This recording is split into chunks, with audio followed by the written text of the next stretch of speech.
में ये है सना यूसुफ का मकबरा। इंसिडेंट हुआ इससे कुछ दिन पहले, इनसे फ़ोन पे रब्ता किया है। रब्ता करने के बाद अस्सलाम वालेकुम, welcome back to another video from Buni. हम लोग कल रात को यहाँ पे हमने स्टे किया था। अब हम दोबारा अपना सफ़र का आगाज़ यहीं से करना चाह रहे हैं। और ये बुनी बाज़ार का एक थोड़ा सा मैं आप लोगों को लुक दे देता हूँ।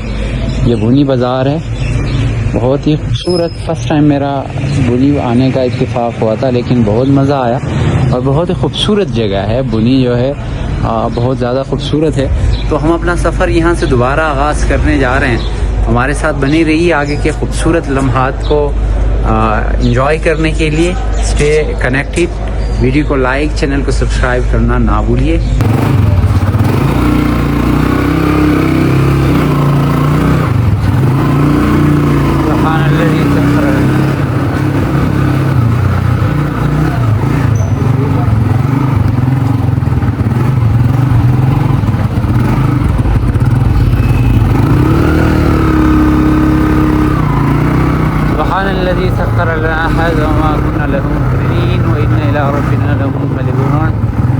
हम सफ़र दोबारा से स्टार्ट कर रहे हैं फ्रॉम बुनी बाज़ार। ये थोड़ा सा बुनी बाज़ार के मनाज़िर आप लोगों के साथ शेयर करें।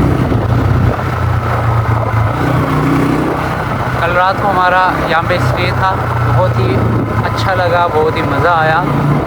अब सारी थकावट उतर गई है।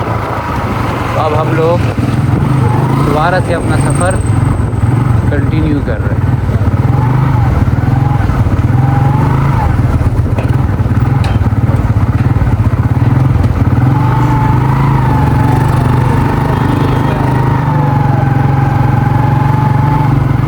अच्छा दोस्तों, इस लोकेशन पे मैं पहुंच चुका हूँ और यहाँ पे मैंने कहा कि आप लोगों के साथ ज़रूर शेयर करूँ।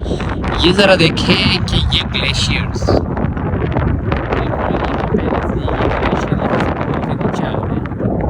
और ये खूबसूरत छोटा सा गाँव है। और जहाँ पे मैं खड़ा हूँ, यहाँ से अगर नीचे देखेंगे तो रोंगटे खड़े हो जाते हैं। ये दरिया है और इसके इस पार 3-4 गांव, बड़े बड़े गांव यहाँ पे हैं। और ये रोड है और यहाँ पे बहुत सारे हज़ारों की तादाद में टूरिस्ट आगे की तरफ जा रहे हैं, चंदूर की तरफ। तो मैंने सोचा इससे बेस्ट लोकेशन आप लोगों के साथ शेयर करने के लिए और कुछ नहीं हो सकता, क्योंकि यहाँ पे आप लोग भले ही गलियों में बैठे हैं, लेकिन मैं आप लोगों को ये बताता चलूँ, इस गांव का नाम अवी है और नहीं, इसका नाम मेराग्राम है। इस गांव का नाम अवी है और आगे जो है ये बड़े बड़े गांव हैं, इनका नाम मुझे नहीं आता खुद, लेकिन मैं किसी से पूछ के आप लोगों के साथ ज़रूर शेयर करूँगा। अच्छा दोस्तों यार, ये पहाड़ ज़रा चेक करें और ये रास्ते ज़रा चेक करें। इतने ख़तरनाक रास्ते हैं और यहाँ की सीनरी भी चेक करें। इतनी ब्यूटी इस साइड पे है कि आपकी सोच। अभी हम लोग तकरीबन करीब है। जैसे कि इस इंट्रो में मैंने आप लोगों को बताया था कि हम लोग जो एक बच्ची का बेदर्दी से कत्ल हुआ था, सना यूसुफ, उनके यहाँ जा रहे हैं, उनके गांव की तरफ लेकर जा रहे हैं।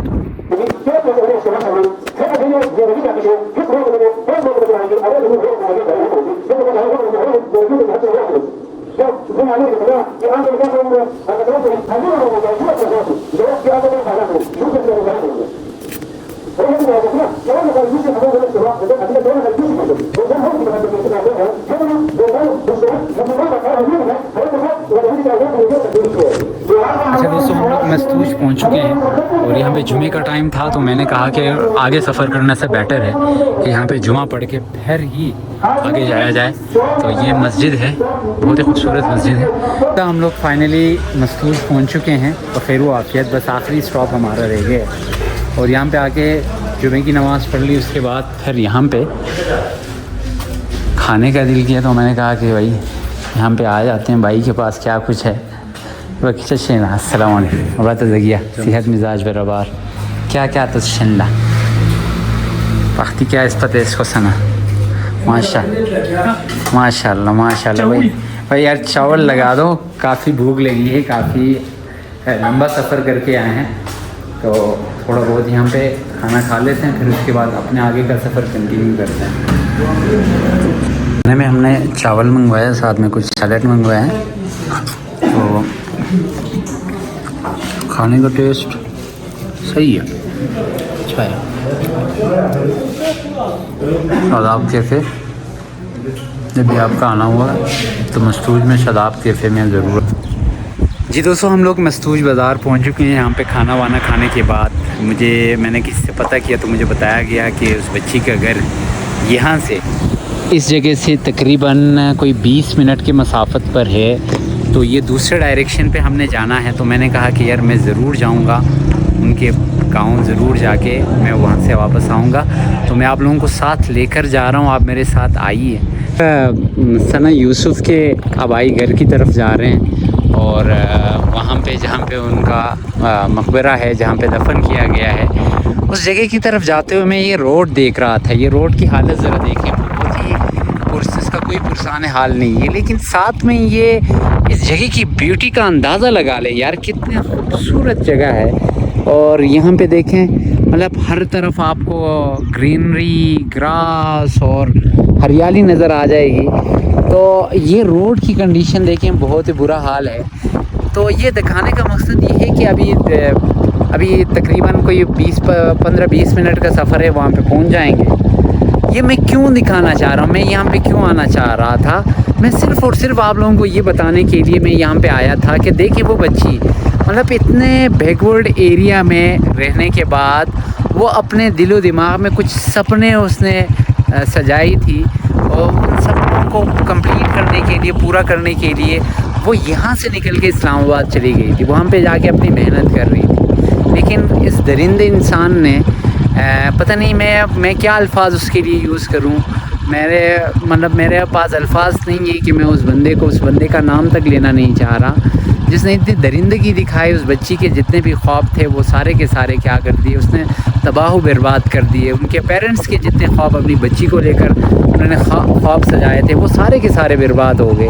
तो मैं आप लोगों को लेकर जाऊंगा इंशाल्लाह, उनके मकबरे में जाएंगे और वहाँ पे दुआ करके यहाँ पे खड़ा कर दिए। अब तो ऊपर जाना है, वो बच्चे कुछ वहाँ पे हैं। तो ये रास्ता है काफ़ी मुश्किल रास्ता है, पूछते हैं।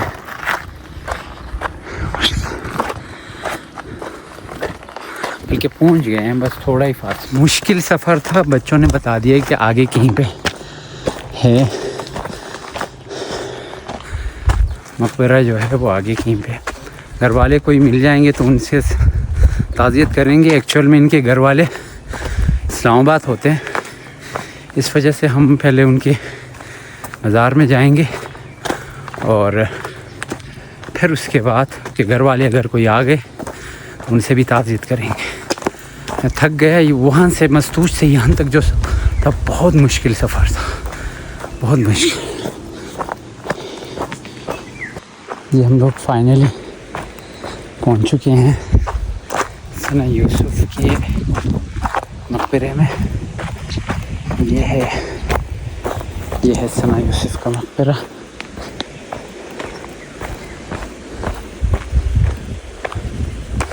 ठीक है, दुआ कर लेते हैं।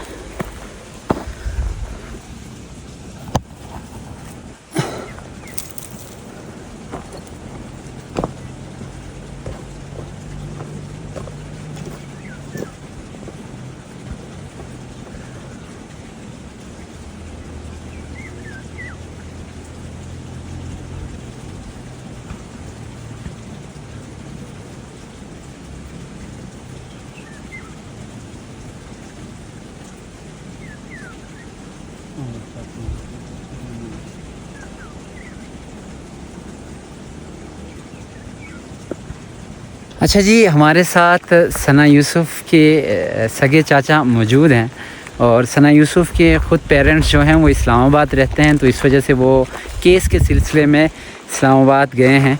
मेरे इनसे काफ़ी ब्रीफली केस के हवाले से भी बात हुई, सना यूसुफ के हवाले से बात हुई। तो ये है कि एक बात मुझे ऐसी बता दी कि मेरा दिल और ज़्यादा इस पे उदास हुआ कि सना यूसुफ जो है वो ये जो इंसिडेंट हुआ इससे कुछ दिन पहले इनसे फ़ोन पे रब्ता किया है। रब्ता करने के बाद उनसे पूछा गया कि आप चित्राल नहीं आ रहे हैं इस पता, तो उनका यही कहना था बस 2-4 दिनों बाद मैं चित्राल, अगर वालिद साहब, क्योंकि उनके वालिद साहब बाहर रहते हैं, जब वालिद साहब बाहर से आ जाएंगे तो उनके साथ मैं चित्राल का विज़िट ज़रूर करूँगी। लेकिन कुदरत को कुछ और मंजूर था। विज़िट तो किया, चित्राल का सफ़र किया, लेकिन ऐसा सफ़र किया कि हमेशा के लिए यहाँ पे आके सो गई और घर वालों को हमेशा के लिए उदास छोड़कर चली गई। हमेशा मैं कहता हूँ है इंसान को अपने गुस्से के ऊपर बहुत ज़्यादा काबू रखना चाहिए। हमें सोचना चाहिए कि हमारे किसी भी हरकत से, कोई भी बात हम किसी के बारे में कर रहे हैं, उस बात को, वो कहते हैं ना, बात करने से पहले तोलो। ये इसके पीछे बहुत बड़ी एक बात है कि तोलने की बात इसलिए की जाती है कि आपके उस बात करने से अगले बंदे के ऊपर कोई क्या इम्पेक्ट पड़ रहा है। अब देखिए, उस बंदे ने अपनी अना की तस्कीन के लिए या कुछ भी कह लें, एक बच्ची को तो सफाकाना तरीके से उसने बच्ची को मार तो दिया, लेकिन ये है कि मैं ये कहता हूँ कि अगर उस बंदे को अगर 10 दफ़ा भी फांसी दी जाए तो सना यूसुफ वापस नहीं आ सकती। तो इसलिए खुदारा कोई भी हरकत, कोई भी काम करने से पहले 100 बार सोचें, ये जो हरकत आप कर रहे हैं उससे अगले बंदे के ऊपर क्या इम्पेक्ट पड़ रहा है। मैं वीडियो को यहीं पे ख़त्म करूँगा। उम्मीद करता हूँ कि उस बंदे को सख्त से सख्त सज़ा दी जाए ताकि हमारे माशरे में ऐसी जो भी इंसिडेंट होते रहते हैं कि इन इंसिडेंट के ऊपर काबू पाया जाए। मुझे दीजिए इजाज़त। अपना बहुत सारा ख्याल रखिएगा। अल्लाह हाफ़िज़।